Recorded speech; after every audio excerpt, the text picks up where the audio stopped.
Hello and welcome back to. Is the camera rolling? Okay, let me try that again. No, let's keep it in.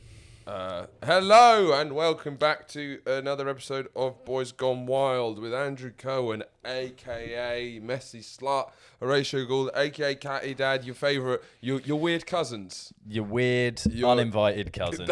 That's our vibe. Yeah. We're the weird cousins. Who always wear the sunglasses. Yeah, they're not even that closely related and they don't seem to get on, but they're always near each other. They don't know anyone that well. Yeah, They always seem to be there at any family event over 10 people. They're not happy there either. No. And they don't even come for the food. And we make weird. Everyone else miserable. Yeah, it's a weird thing. There. It feels like we've been forced there, but no one wants us there either. No one wants us there at all. I'm drinking a beer. I'm drinking Estrella because tonight is going to be the first semi-final, Italy versus Belgium. I don't know when this is coming out. I might release this earlier just because, depending on the England result, I don't want it to seem like... Blinking blonk in football. It might be too weird to view it. Well, a Wednesday we're recording release. this on a Tuesday. If I can. It'd have to be. Yeah. Because I don't want people feeling like... No, I think we should release it tomorrow, actually. We'll give it a go, plan. but... Yeah. You know, you can do it. It's now this is going to show just how unproductive I am when this comes out. Yeah. In 3 months' time. But yeah, so I'm drinking Estrella. Andrew, who you've got back into Stella's, I'm back which on is the Stellas. I feel I've been spending time with my more masculine friends. Yeah, it's true. It's the friends where Andrew, if you remember, got clotted betwixt the eyes. They're big Stella guys, and it's brought outside in Andrew. You know, Yeah. I've been flowering his more sensitive, creative side, but occasionally he goes back to what his real roots, which is Stella and getting beaten up over litter. It's my personality is a real battleground for my friends. It's a real yin and yang, and at the moment we're all like, yin. Andrew, no, come to this side, and they're like, what? Andrew, come over here. He's Okay, no, that two seems sides. nice and rosy, but Stella's and beers and fights. Stella is a terrible beer. Oh, I love it. It's a shite beer. It's really not. It's a really, especially in the cans. It's absolutely That's awful. incorrect. It's such a It's poor delicious. beer. It is delicious. It's piss water. But for the money you're spending as well. Yeah, I get that, and maybe from the glass. But do you mind if I? Have a sip. Yeah, just. Well, it's tough to go from Estrella to that. Estrella's not that much better. You need to chill out on it. It's just dickheads who don't know like you drink it. Yeah, from the glass bottle is better, but the cans, are nasty, and it's nasty men. It's nasty men who do it. I've got a lot of brand loyalty to Estrella at the moment. Do you want some more? No, I'm good. I know we're good. But yes, sport. The sunglasses are on, the beers are out. I've quite rarely drink and drive podcast, but it does just feel like it's the carnival, it's the festival. It has been a real carnival vibe with the football. Yep, everyone's been on the streets, dancing, I have not parades, floats. I've genuinely not been able to book gigs because I'm terrified that I'll accidentally book a gig on a night, and I've had to cancel some gigs because they've been on game nights. So I've taken a break from my reality for the entire tournament. They are quite clearly scheduled on the internet. Yeah, no, I know, but there's so many of them. It's only just started slowing down. You know, this week. It's Tuesday and Wednesday and Sundays. You know, that's 3 days out of the 4. It's 3 days. You could have been more organised. Yeah, I could have. But it feels like I just need to be in. You know, we have a friend of ours who says he didn't want to get a girlfriend until after the Euros. And he went back on it. He went back on it because he did get a girlfriend. You can't trust anyone now. You can't trust anybody now. Not a single guy. But he's the kind of guy who collects match attack stickers. Yes, so you really can't trust a word that comes out of his mouth. If he's quietly hoarding cards in a book, in a specialised sticker book. Keep the guns away from that man. Keep the guns away. But it's just been, I felt like it's been an amazing experience, but I have put a lot of things on hold because it feels like a lot of it's like I'll sort that out after the Euros. Your dental hygiene. Relationship with mother. Relationship with self and girlfriend. I'll sort those out after the Euros, and I think I'm given carte blanche to do so. Have you found any of that? No. Okay. Not really. Good doing radio with you. Yeah, well, it's my truth. You know? Good. No, I haven't. Nothing's been on major hold. I mean, because with a 9-to-5 job, you can still watch the football just about. Sometimes it's difficult. But, well, because it's come at a good time because things are opening up. So you can have bigger events with more friends that you haven't seen as much in the last it's been nice. year. You so you can all go and watch football. You hang out with people you'd never expect to hang out with because football sometimes just kind of mixes. Football brings people together, even the people that don't want to be brought together. Yeah, it's like football brings people together. It seems a positive thing. Sometimes it's like Oh, I thought I'd never see you again. And I didn't, and nor did I want to. But it's coming home.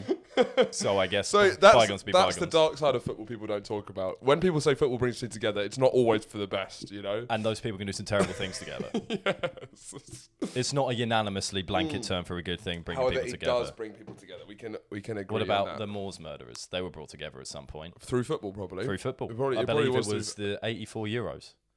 Yeah, it's a good shout. But what have been your thoughts on the Euros? Have you gone through any sort of emotional? What's your trajectory been? My trajectories. I'm a much more level-headed watcher Sure. than some of us crazy bastards sitting next to me in general. Me? Whoopsie. Okay. No, I feel like I'm a lot more pessimistic in viewing a lot of the time. I was convinced. I felt a good feeling for Germany. I thought we'd do Germany, but it was when we played. Who was next? Ukraine. That's when I thought we were going to go out. Really? I thought, because it's like, I think there's a muscle memory in watching England at tournaments. Yes. That it's like because on the World Cup, it was like there was so much hoorah about it. We weren't playing that well, and then we just went out to Croatia, and I felt like it was going to be the same. Something does feel different this time. Something in me wasn't as convinced we were going out. Yeah. But then, my God, was I happy to be proven wrong with a nice 4-0. Yeah, I mean, it's shocking. It's unprecedented. It's like, but I'm feeling feelings that we've all never felt in our lifetimes. It's weird. It's kind of each match comes round and we're like, we could win it. We're still in it. It's at Wembley, and the amount of shit that we've all given Gareth Southgate, or just constantly, but he's just. It has been one of the most gangster shit I think anyone's done globally in the media. It's been Gareth Southgate, who's kind of a bit of a cucky figure. It's quite simpy to miss a penalty. It's quite a simp move. Define simp for me, just because I've been seeing this a lot on TikTok. I think it's and vaguely around being like super head over heels for a girl. Like a cuck sort of vibe. Is that so? Differentiate simp and stan. Well, Stan is a fan, and a simp is just someone like who a actually boy who's pussy whipped. Pussy struck? Pussy struck. Cunt struck was the phrase that. Sorry, you didn't want. I said no such thing. I said no such thing. Say on, what context did you use cunt struck? It was quite a funny one. Well, you say pussy struck or cunt struck when someone. Oh no, we were talking about if we were uncles. How we'd speak to our niece and nephews. I can't remember this. Do you not remember this? That's when you whipped out the first time I heard the use of the word cunt struck. Cunt struck. Well, it just means when someone becomes infatuated with a girl. Yes. So that's what simping is. Okay. But then I think it's been one of those baller turnarounds. How there's been so much clamour, so much shit about him, so much shit about England, and he's just proved them wrong at every turn. Yeah. And I think it's slowly turning. It just feels like it's got this kind of Hollywood narrative of even. I feel like there'll be people who've been slagging off England so much, and then even when it comes to the final, they start shedding a tear. It just feels like there's a feeling that this is what the narrative's headed towards. He's your kind of perfect English hero as well, because he looks incredibly understated. Crooked teeth. He looks like a ferret. He looks like our geography teacher, and he looks like a geography teacher. Is it unfair to get a picture of Mr. Ashley up right now? It is unfair. We can't share, but we did have I feel like a certain connection to Mr. Southgate. Yeah, right, yeah. I nearly called him Mr. Southgate. Mr. Southgate. Basically, Gareth Southgate looks identical, pretty much identical, not just in looks, but in soul and essence. Never properly seeming confident in any situation. No. And there was a teacher of ours called Mr. Ashley, who was my football coach at school. He even led one of the most least inspired halftime team talks when we were 7-0 down, which is when he was like, it was hilarious because he's quite like a shy man, kind of Gareth Southgate. If he very shy man. Yeah. And we were 7-0 down at half time. He gets everyone round. He's like, look, wasn't the best of halves for us, but I think we'll win the second half. And they went on to win 8-7. He's a genius. No, it was 9-0. So we only lost the second half 2-0. But another great Mr. Ashley story, which has also brought me closer to him and entail Gareth Southgate, is our friend Guy Hurley. During we were doing our history GCSE exam, he was doing AS levels, and because I type for my exams because I'm, a little bit kooky. And he's kooky as well. It was more like a public statement rather than any kind of mental. It was just because I'm a bit quirky. I've got fairy lights in my bedroom. You can have. You're gonna have to put up with me. Give that person extra time. And during it, a friend of ours, Guy Hurley, who has epilepsy, had an epileptic fit. It was one of the most extraordinary things that ever happened to me. Live, maybe more to Guy. It was to me, because that was quite a. I remember that, and I remember talking to you after, and a lot of it was talking about how extraordinary it was for you, Horatio Gould, not the man, our good friend who had a fucking seizure. You speak to Guy, he doesn't remember any of it. So I'm just it's true. A guy was like, he didn't even think. I was like, look, mate, you weren't really there, to be honest. To be honest, you were out of the room, pal. You were fucking a different dimension. I was there. I got the trauma. You didn't get the trauma. Okay. And we should ask for a public apology from Guy. Actually. Yes, that would be nice. And then I ran out of that exam room to find the nearest teacher, and because there was I don't know where the exam invigilator was, but there was some reason why there wasn't really a proper figure of authority around in the room. So because people kind of forget about the people with extra time. Yeah, maybe, or maybe it was the exam invigilator. It's not really her. We needed someone else, basically. Yeah. So I ran out, and the first teacher I saw was Mr. Ashley. Not who you want to see. Not who you want to see. That's a step backwards, not a step forward. Yeah. And I just remember seeing him. I looked around, I was like, oh, fuck. Just checked if there's anyone else. Yes. Is that? You'll have to do. I tell him, and then he's like, oh, God. And then he comes in, and to be fair, he does a good job. And it's very similar to Gareth Southgate. It's like... Were you saying Guy Hurley having an epileptic fit is like the previous England team? Yes. And Mr. Ashley is Mr. Southgate, who came in, and it's like, fuck, is there anyone else? He's Remember not good. Sam Allardyce was the coach. He was got caught doing something illegal. What did he do? It was something about some dodgy shit, and then they brought up the under-21s coach as an interim, and then they kept him. Yeah. That's very much like, when that happens, Sam Allardyce has been fired, they've run down the halls of St. George's Park. Yeah. Like, is anyone... no, not Gareth. I know, fine, can you do it? And then he goes, and he says disabled people are being punished from a previous life. Fuck, we can't do him. That's Glenn Hoddle. It's Glenn Hoddle. Which we talked about on the Patreon episode, but it's good to remind people about... Do you guys know about Glenn Hoddle? I'm not sure if people They can't reply. They can't reply, can they? But we would just say it anyway. He was appointed England manager, was he? There's quite an interesting story. You might see Glenn Hoddle occasionally. Quite a lot. He does a lot of punditry, mainly for ITV, actually. Oh, sometimes for Sky, yeah. And or BT, whatever.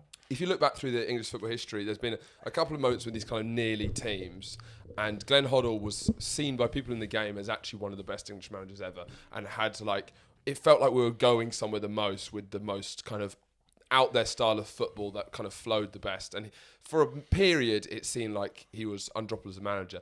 And then I don't know what happened to Glenn Hoddle, because he's quite a level-headed dude now as a pundit, but he was clearly going through something, I think, a religious phase. And he kind of, we've even said on the show that we're not a huge fan of cancelling people for what they've said, or people losing jobs over minor things. But this is something that... It's pretty clear cut, this one. It's pretty clear cut. Glenn Hoddle and I think it serves as a good reminder, because what we need to create is a spectrum of cancelling. Yeah. With one end Glenn Hoddle, and the other end, who's someone who's been pretty minor.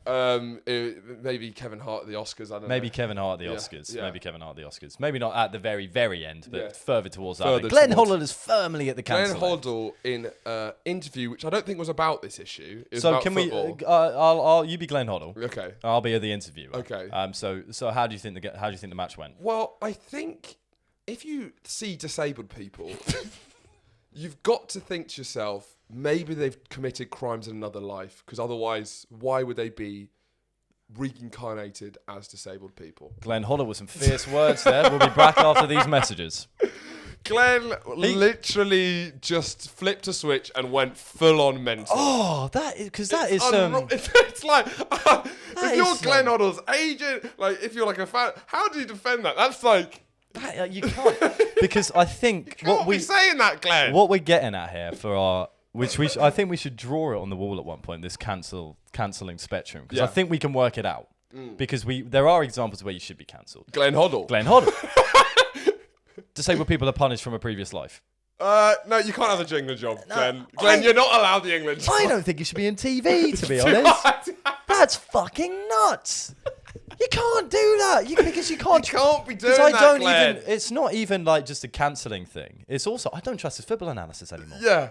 Because that brain also believes that disabled people are being punished from a previous life. Yeah. Get that man off the airways. But what we're getting at, the differences between these things are the level of what is unforgivable. Because there are statements that are unforgivable. Or are there statements that are unforgivable? If you're a good Christian, everything's forgivable. Yeah, and that's genuinely, I think you can take one spicy nugget of goodness from each major religion. And I think that what Christianity brings to the table smashes forgiveness. Forgiveness is their big shit. Yeah. Like love, everyone's got a bit of love. Let's do it. I think Islam has some amazing stuff about charity, like Sikhism is about collective. We can as a nation forgive Glenn Hoddle, but that doesn't mean he should be able to be on TV every day. Yeah, you can forgive. You can forgive without allowing them to continue doing what they're doing. Yeah, well, yeah. I wonder because I think you have to take the Christian. Approach, and I wonder what would Jesus do. What would Jesus do if Glenn Hoddle said that shit? Well, the worrying case thing is that Jesus might be on his side. That's the terrifying thing. Because Glenn was using Jesus as a source. I think he was. So I think, what would Jesus do? Jesus would be like, time's up, Jesus. Or maybe Jesus would be sitting there, and I think Jesus would actually say nothing. He'd be nodding along like... He'd be like, well, yeah, he's kind of speaking for me. No.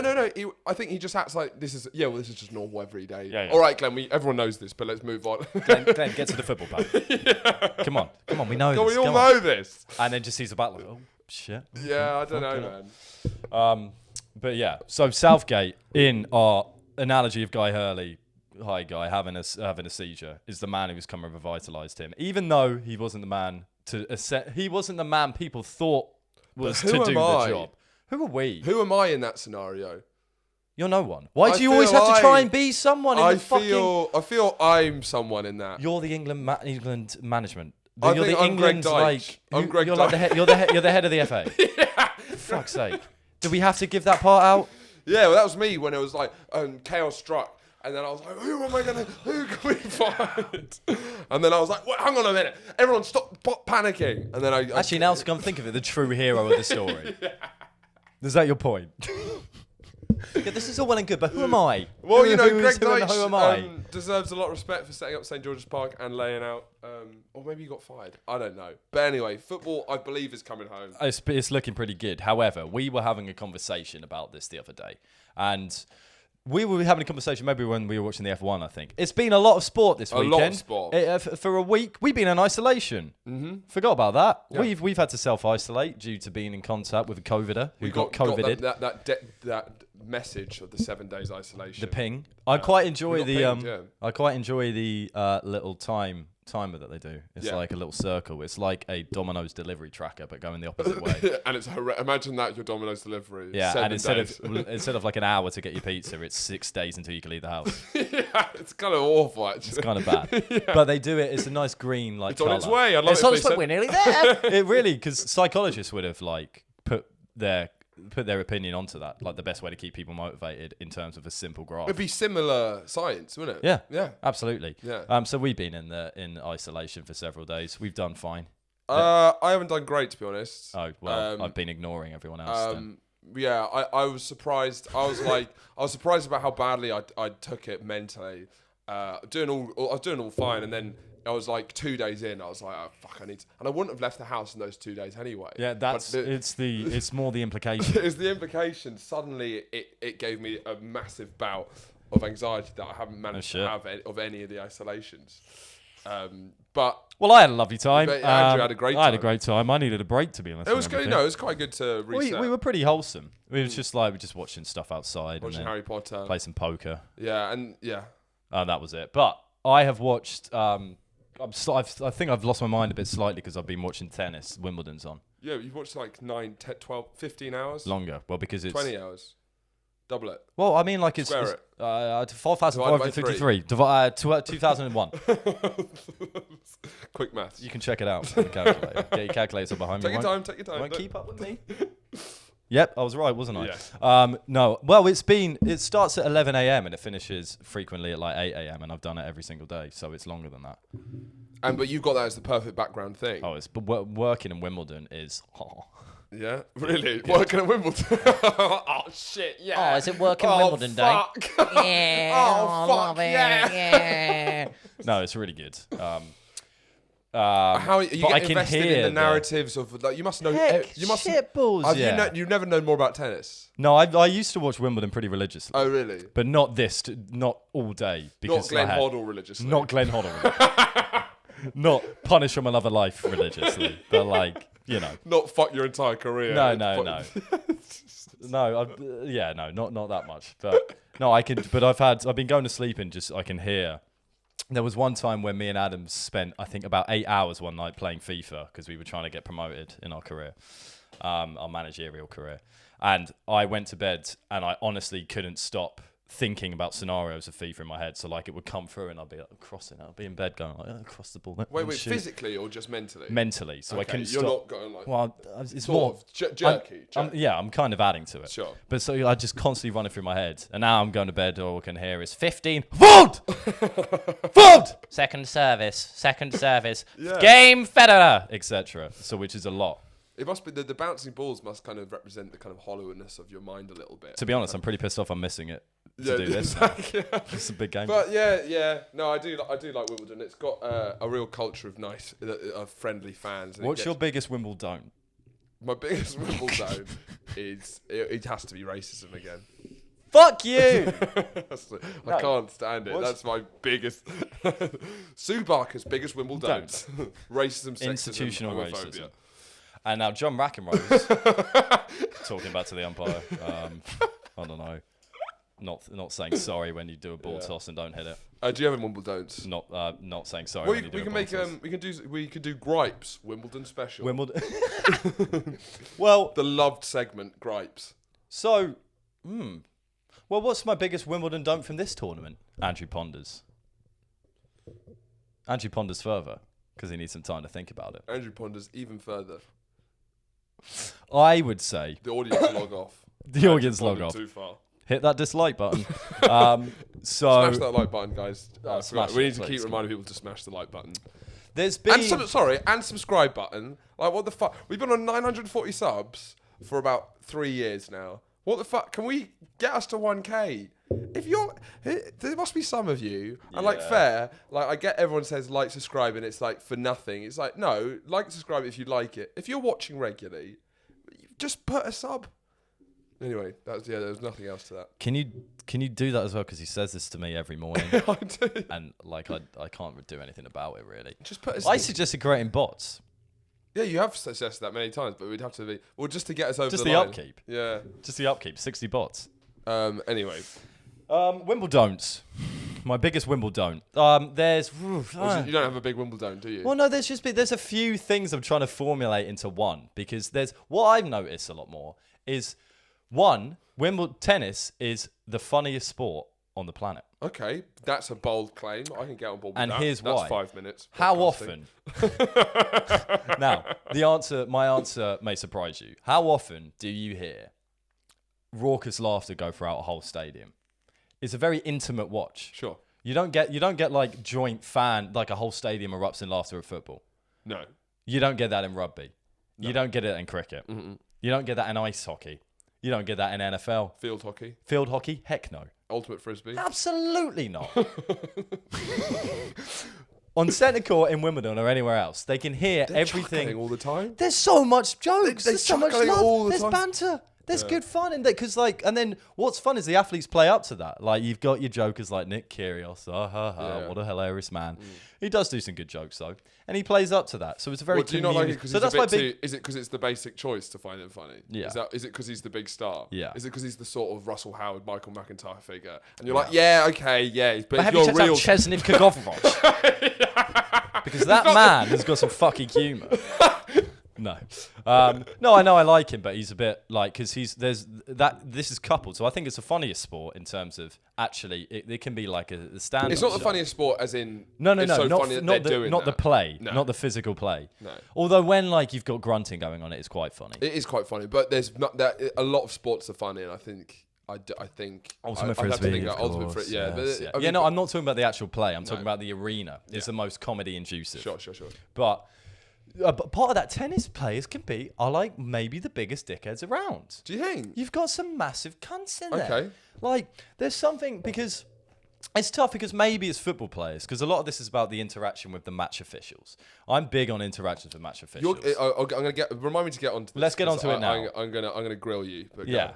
So what it is because tennis is kind of an esteemed sport in that way. You know where some are like rich people. It's posher. Yeah, it's posher. Rich people. It's There's posher. Surrey in the town centre in like Farnham in Surrey. They've got a set out Wimbledon thing for people to sit in the sound centre and watch Wimbledon. It's pretty hilarious. It's one of the Surrey, poshest things because they're not even so like. There's the whole like outfit rules. You can only wear white. There's loads of stringent rules that go into it. There was one ridiculous one that I couldn't remember. It's something like when there's new balls. Do you know that? So when they change the balls out halfway through the game. Yeah. You just you're looking quite. So no, sorry. I understand when there's new balls. I haven't been on the podcast for you. I forget that blank is just your normal state. But I thought I'd have more respect to understand when you said, when there's new balls. New balls. And I'm like, no. I'm just being clear. I thought they had one ball for the whole of Wimbledon. When your balls rejuvenate overnight and they're fresh and they're like not wrinkly anymore. No? Yeah, my balls. When they get new balls, you technically there's still within the rules. The player who is serving has to let the other player know that there's new balls, even though it now goes across on like a microphone. And you still see them do it. Oh, so how would you do it? There's new balls. There must be new balls. Okay, yeah. Which is it's just kind of that's like fine, I'm just showing like some archaic. It's the weird. Yeah, but there's a lot of stuff like that, and that seems to be quite like Lords has similar things. Like even Test cricket has elements of that. Elements, but not as much as the All England club in Wimbledon. But I think people fucking love it because I think they like it even more than English people because when you visit England in a sporting sense, I can imagine you want the full experience and you want the sort of like England's not really that. But parts of it are preserved like that so that people can come over and have the kind of... Like, if you're in France, you want half-time for them to have, like, croissants coming out halfway. Yeah. So, like, this is so French. You want a hecking experience. That's why at the French Open, instead of water, they eat croissants, which is, like, horrendous for in Australia, on the Australian Open, they eat spiders and snakes. Instead of water. So it's like, Yeah. It's so part of the challenge. It's the culture. Yeah. It's really part of the challenge. But... maybe they're not the biggest dickheads. I think what it is that contrast. Hold on, it's the contrast between those stringent rules that exist in Wimbledon more so than a lot of other sports on the planet. I'd say maybe that's the most stringently policed event on the planet. Event, not sport. Event. ATP no event. Tour. Yeah, that's what I'm saying. Slut can that's play. why I'm said. Have you seen the dickheads are laying on the ATP Tour? Trash. Honestly, it's scum on the ATP Tour. What does ATP stand for? Attention tennis players. All trash players. All trash. All trash players. I want to set you up so mine sounded better. Yeah.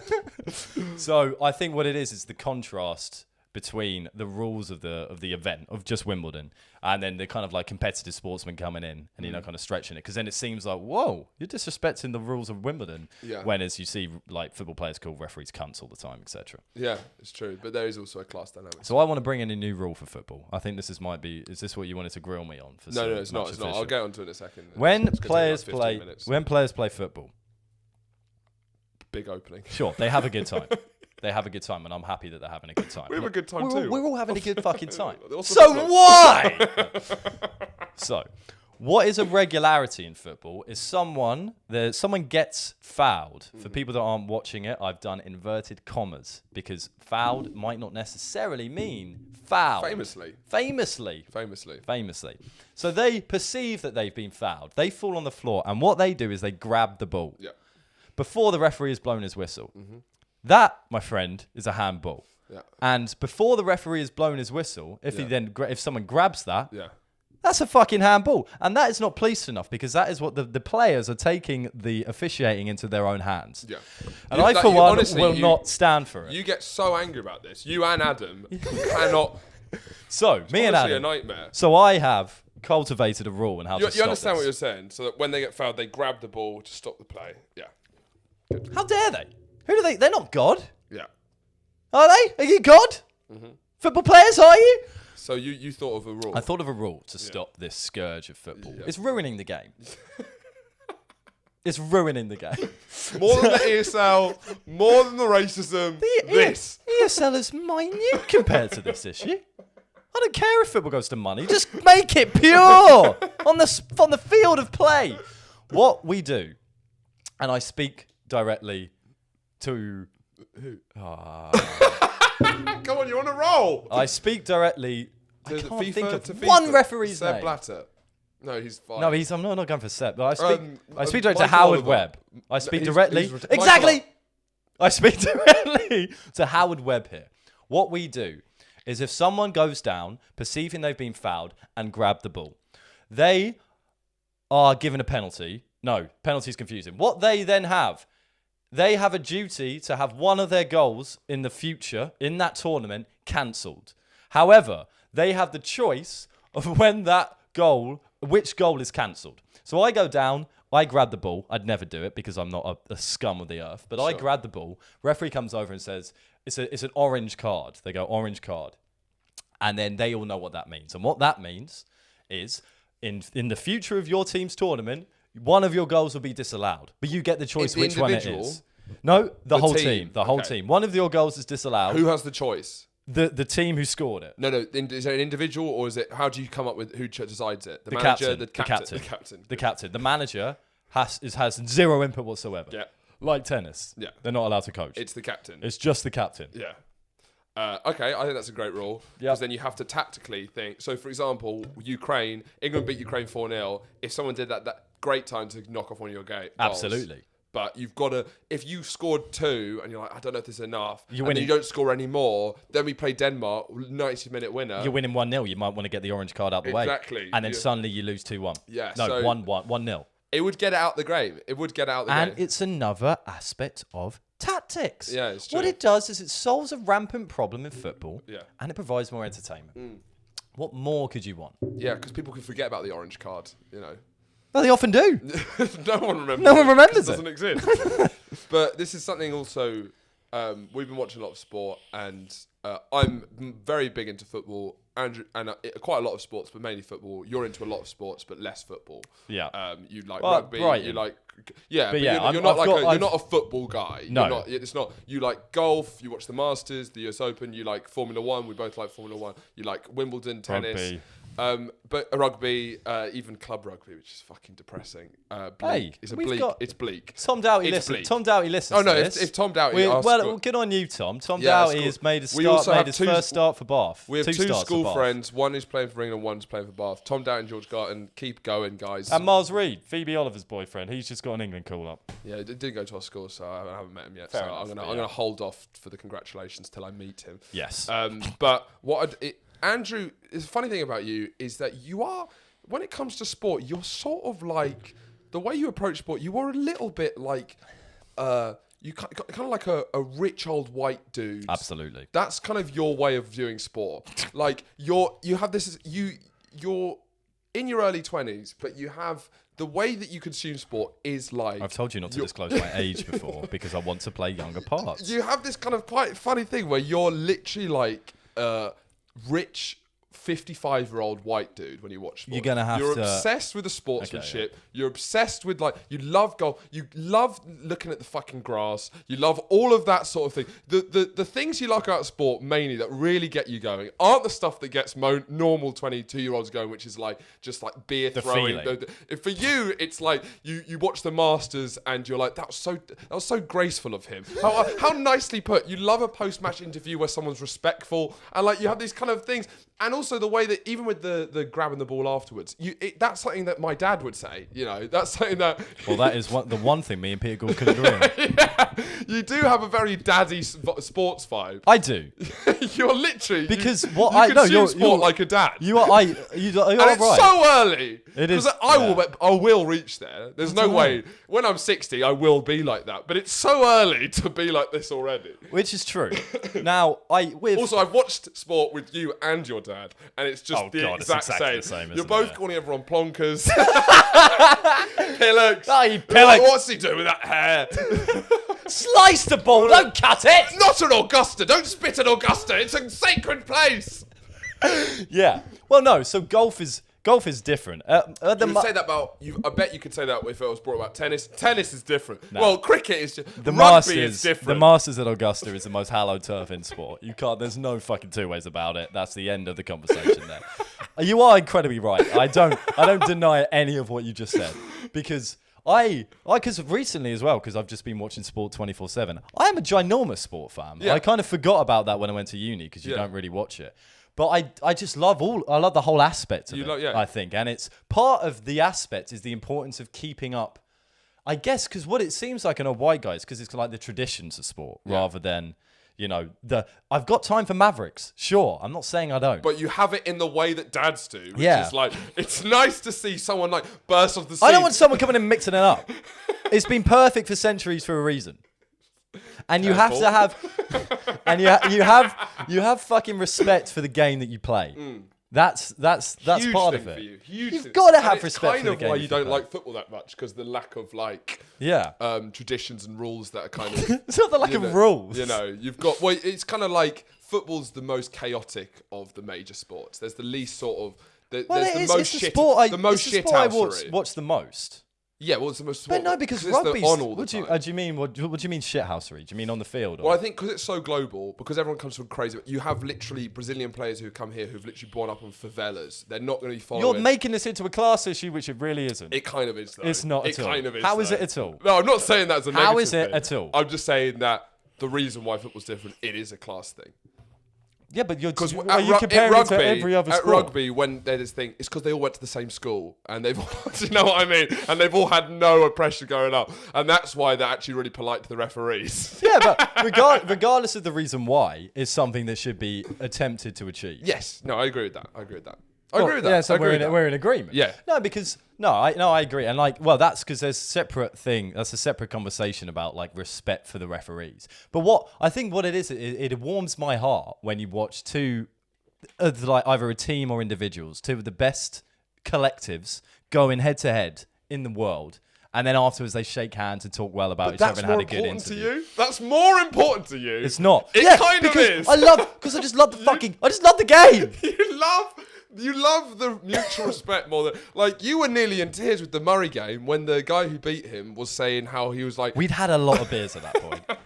And I'm not going to lie. It's very sweet. But Murray got beaten by an 18-year-old. Then 18-year-old had a speech. He's not 18. Was he? Is he? Like 20. Is he a young player who then was talking about how Murray was a big hero of yours, and your heart nearly exploded. I did nearly cry.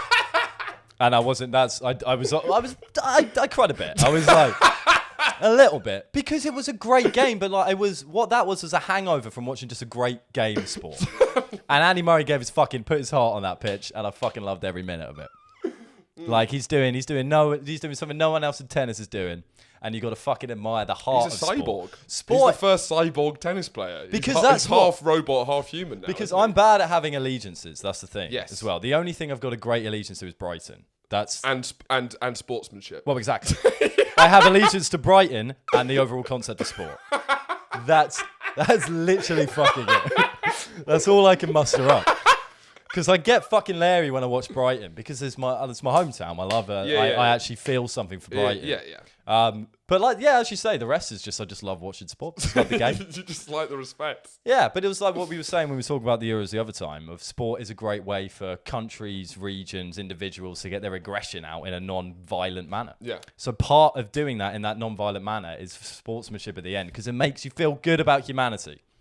Do you like reading? Do you like boys? Do you like bookmarks? Well, you come to the right place. We've got a new sponsor that I'm incredibly excited to talk about, an actual sponsor. Yes, we've had Smooth My Balls. Yes, we've been approached by a woman's mature bra company. But both of them, I don't feel really cared about the podcast. We have to connect with them. We do have to connect with them. And I was approached by a long-time listener who's very lovely, sends very nice messages. Long-time listener, first-time sponsor.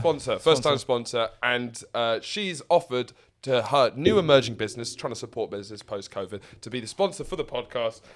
Follow them on Instagram at Bookmark Boys, and go on the website. Still got the sticker, and get the Bookmark Boys Get the best bookmark. She handmade. Bespoke. Bespoke. We've got Daisy May Cooper in this country. We've got Joe Exotic. We've got Alan Partridge. David Brent. You can even get one of your Live favourite... far sure, but die young, die old. Good quote there. You can even get one of your 2 favourite podcast hosts. Yes. I think ours on... I don't know if they're actually available. Do you have ours right now? Mine's downstairs, but it's very good. It is very good. Where's my one? It's a picture of me, and it says... here's mine. I've got a zero tolerance policy on litter. And then here's mine, if you can see. It's great.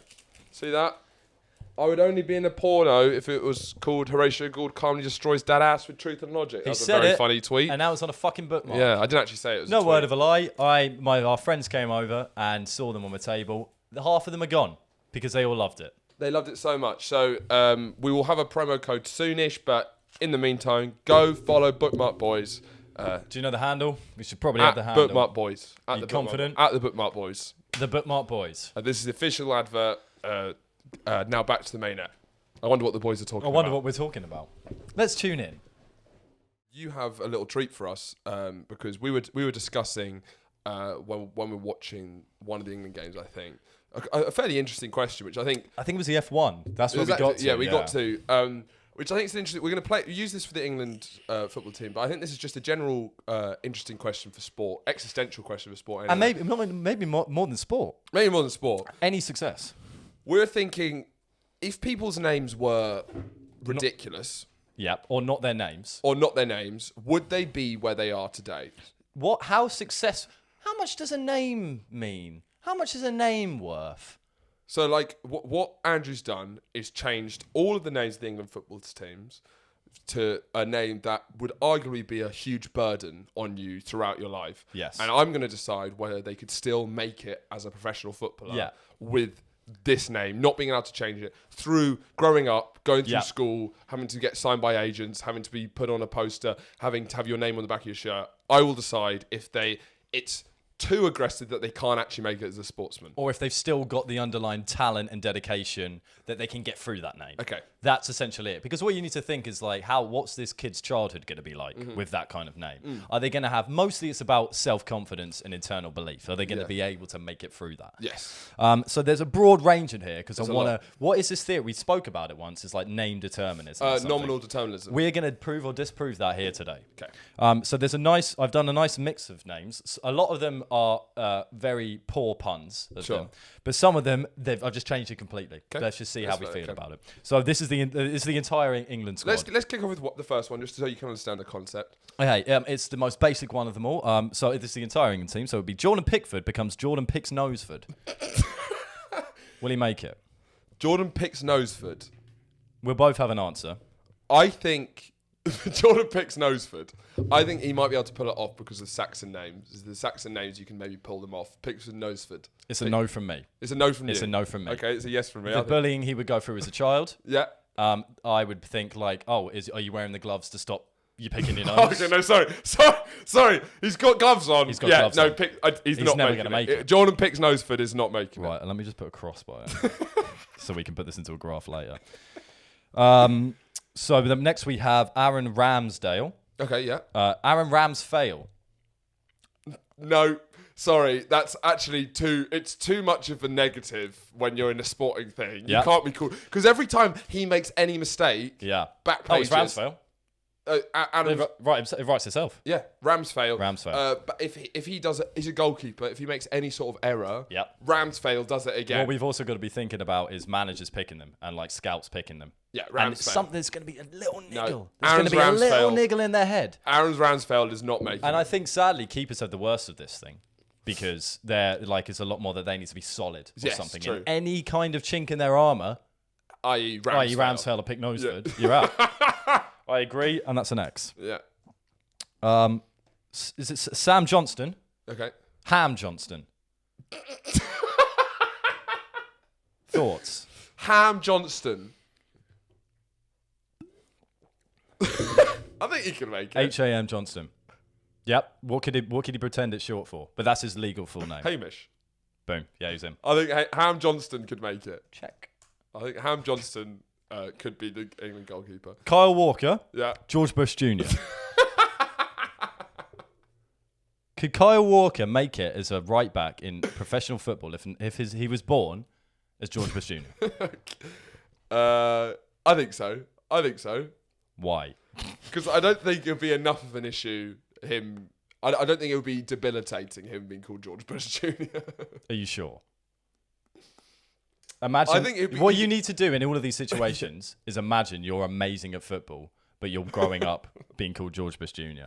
Do you think he would have the same confidence he has now playing international football? Look, I don't think he'd make it in the England team. No chance. Okay. No chance. But I think he's still. It's not like enough. Rochdale. He's still making enough money. He could play in lower divisions. George Bush Okay, Jr. so that's not where he is now. No way. But still professional. Still professional. I'll put that down as that's a half. Like a half. That's half. Yeah. Ham Johnston's still getting in the team. Kieran Trippier. Mm-hmm. Kieran Trippier on a particularly wet surface. No. Thoughts? No. So that's not all... a chance in hell. Hold on. Does it change that it's all hyphenated?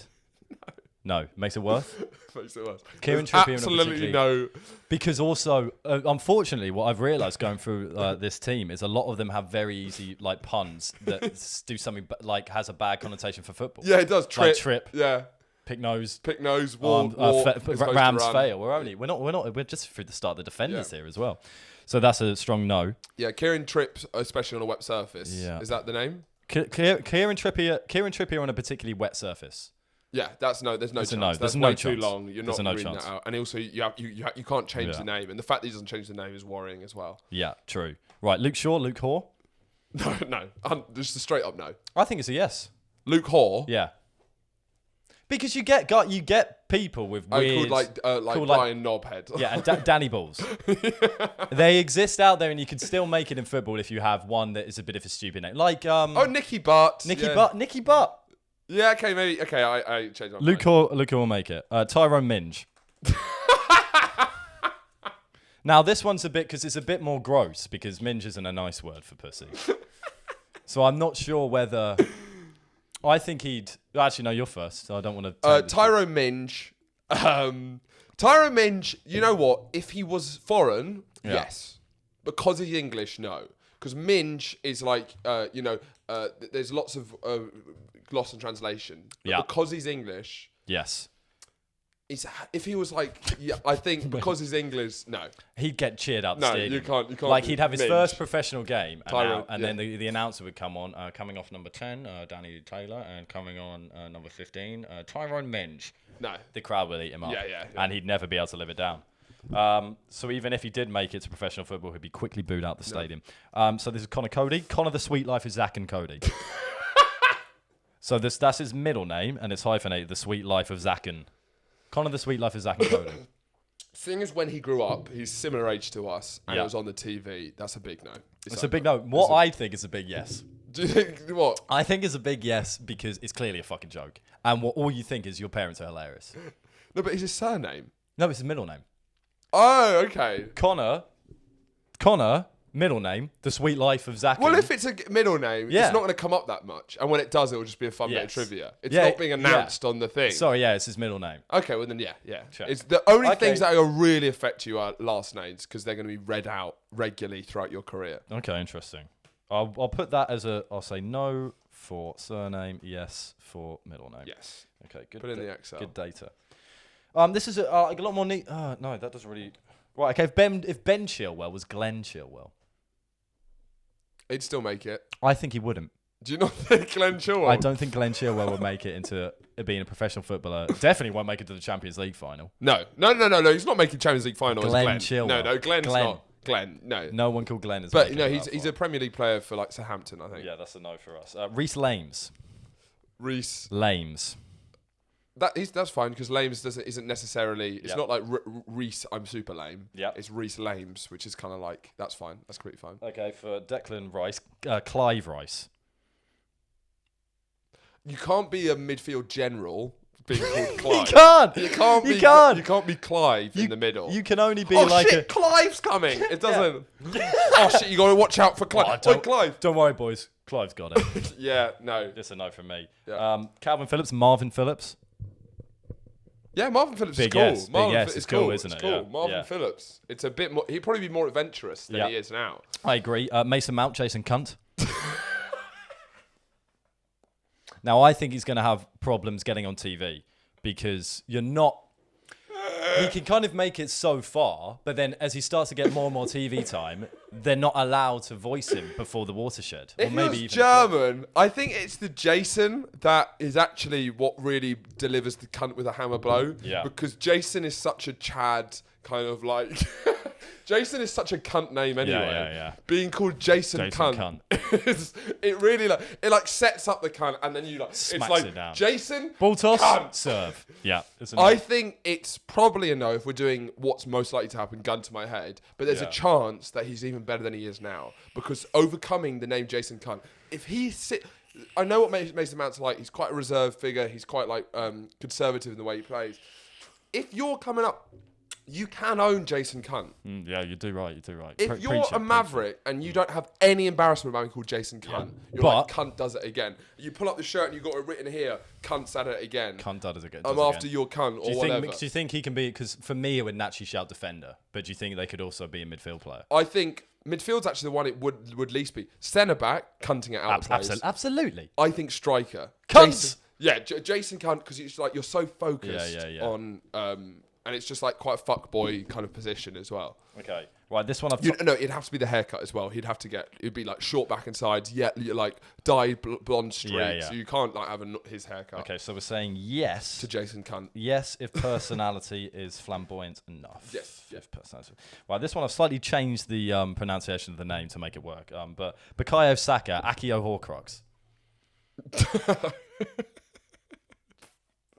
Akio Horcrux.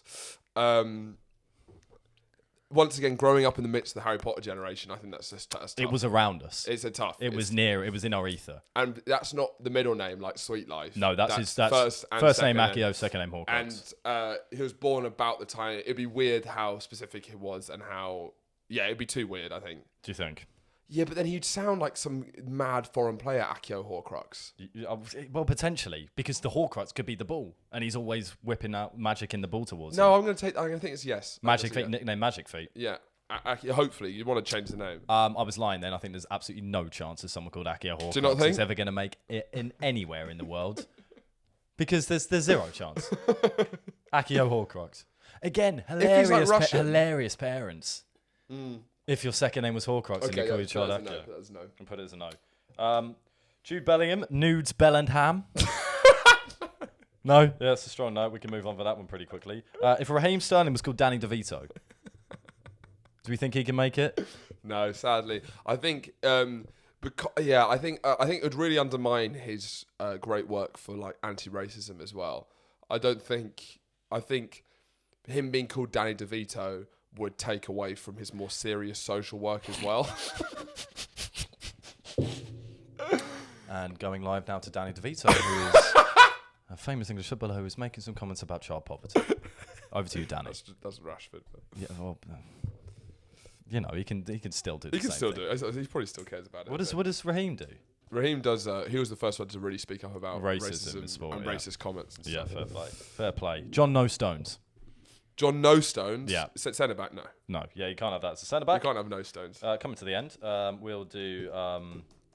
It got a bit abstract towards the end. Jack Grealish becomes the Clap Grealish.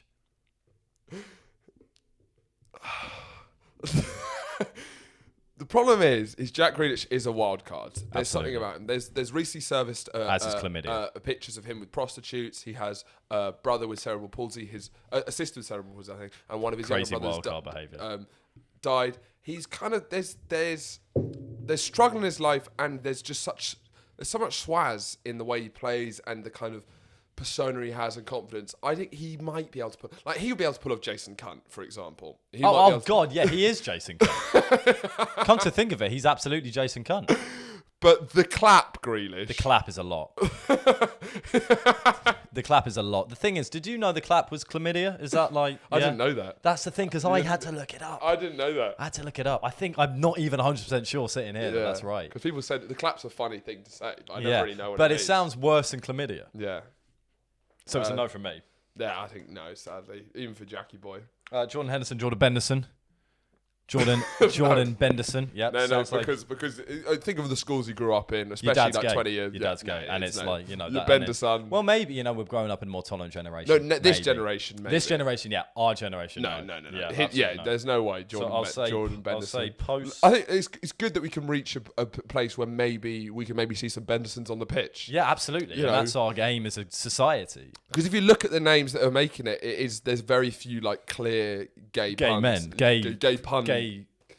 Children of gay men or women. No, more. Because it's Bender's son. It's the son of the Bender. Like, I want to see like the next England team in maybe 20 years being like Cock and Balls as like a surname, because there's so many Cock and Balls people who are called like Darren Cock and Balls who never got to make it because of homophobia, systemic homophobia. You're bang on. So maybe people we want to see the Jordan Bendersons of the world kind of make it onto the big stage.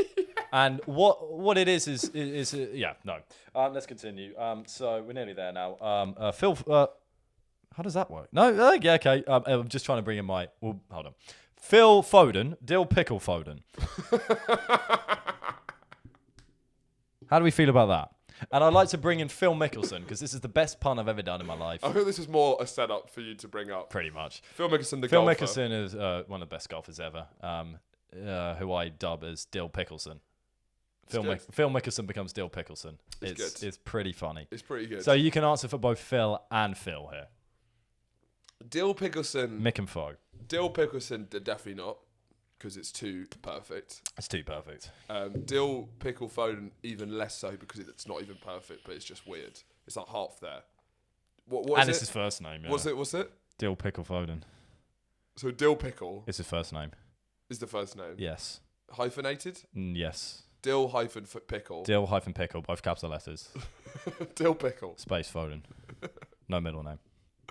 Because, like, you know how people who are called, like, John Dean often don't have a middle name? Yeah. He's Dill Pickle, so you don't need one. No. You don't need one. No. And penultimately, Harry Kane, Barry Shame.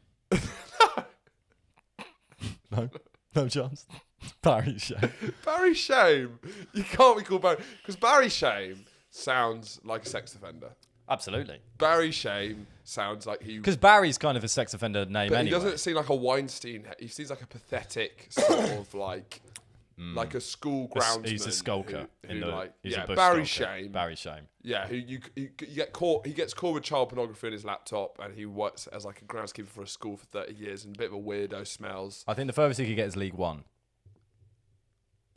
Yeah, Barry Shame. Yeah. League Shame. One. He's not very good. He's just not very good. He would have made the championship. Yeah, he's getting 10 goals a season max. His best season is career. This has also come from, I said at one point early on in the Euros that if Harry Kane was really committed to his game and to England, he would publicly make a bet that if England didn't win the Euros, he'll legally change his name to Barry Shame. Which I still think if he wasn't a coward, he should do, because it's funny anyway. It's getting less and less brave. Yeah, exactly. Closer to the final. So if he does it if we get through to the final, it would have meant more if you'd done it from the group stages. Yeah. And then finally, Gareth Mouthhate. Gareth Mouthhate. Yeah. I think that's a big no. You can't be the sort of paternal figure, and like his whole style of management, which kind of has broken from the Glenn Hoddles of England's past, is his kind of radical kindness. And like, yes, he's not the most decorated manager or like most kind of charismatic guy, but he's fostered relationships as a sort of loving father. Yeah. And if he's called Mouthhate, it doesn't fit. Yeah, you can't be. Yeah, Gareth Mouthgate. That's a no from me. Okay, well that concludes our experiment. So, not surprisingly, the vast majority haven't made it. I think Ham Johnston was the only one who made it into the England team. Marvin Phillips as well. This is our starting 11. Yeah. It won't be 11. Ham Johnston. Yeah. George Bush Sr., depending on his personality. Yeah. Tyrone Minge. Did he get in? I can't remember. I said no. I think I said yes without consulting you. Connor, the Sweet Life of Zach and Cody. Yeah. Reece Lames. Yeah, definitely. Jason Cunt. Akia Horcrux. Danny DeVito didn't get into the league. No, it was too confusing. And that's the end of it. Yeah. And I think that's the end of the episode. Yeah. I think I'd ask you if you have anything to say, but you've said everything. I've clearly said everything I have to say. I think this will be my last one. Thanks for listening. Remember to smash that like and sub button and subscribe to the Patreon. We'll see you guys next week. And, well, whenever this comes out, I don't know when it's going to come out, so it might be... I think it should come out tomorrow. Well, we'll try our best. Yeah. It might be tomorrow. It might be. Bye.